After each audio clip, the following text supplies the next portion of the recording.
ګرانو کتونکو لکه څنګه چې تاسو ته معلومه ده چې د ضلع مومند ډیپټي کمشنر افتخار عالم خان بدل شوی څو ورځې مخکې نوی ډیپټي کمشنر غلام حبیب خان راغلی هغه به نن په یوم شهدا باندې هغه ته سلامي پیش کوي سلامي وګورو او د هغه تاثرات واورو د ضلع مومند د شهداو په حوالې سره هغه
ډېر فخر محسوسوم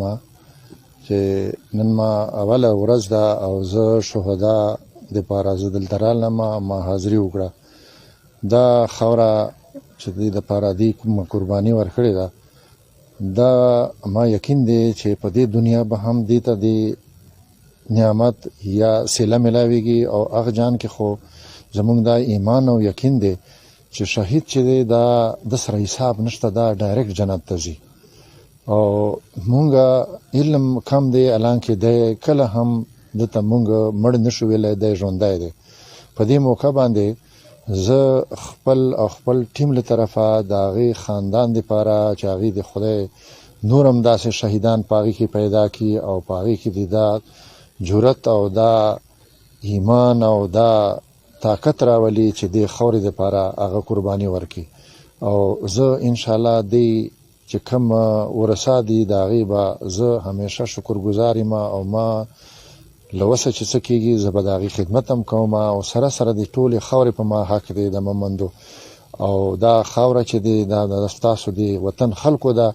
مونږ صرف ستاسو خدمت دپاره دلته راځو که زه یم او که زما ټیم دی نو دا به د شهدا فیملي سره د ټول ایجنسۍ انشاءالله ټول چې څه کم کارونه دي یا کم زمونږ له لاسه چې څه شی کېږي انشاءالله مونږ به کوو په دې سلسله کې به زه دا وایم چونکې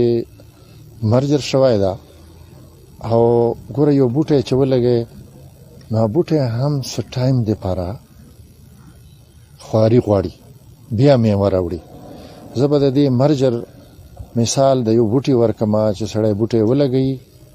نو هغه پکار ده چې د هغې حفاظت لکه بوټي چې موږ څنګه موږ اوبه ورکوو نور شره مره دا څیزونه چې ورکوو نو پکار ده د دې بالکل د بوټي مثال ده دې کې زه یم که عوام دي او که ملکانان دي او که لا انفورسنګ ایجنسیز دي دا به موږ ټول د دې بوټي خدمت کوو او انشاءالله دا به موږ کامیابو زه فخر کوم په دې خپل زه چونکې ټول عمر ما په ټرایبل بیلټ کې چې هغه کرمه وه ورکزۍ وه نارت وزیرستان و خیبر و زه سلام کوم خپلو مشرانو ته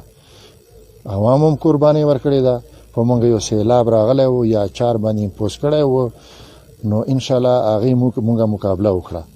زه په دې موقع باندې خپلو خصدارو لیوي او د لا انفورسنګ ایجنسي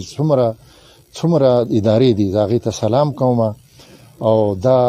مې یقین دی چې موږ به د خپل بوټي د حفاظت کوو او انشاءالله دا به میوه راوړي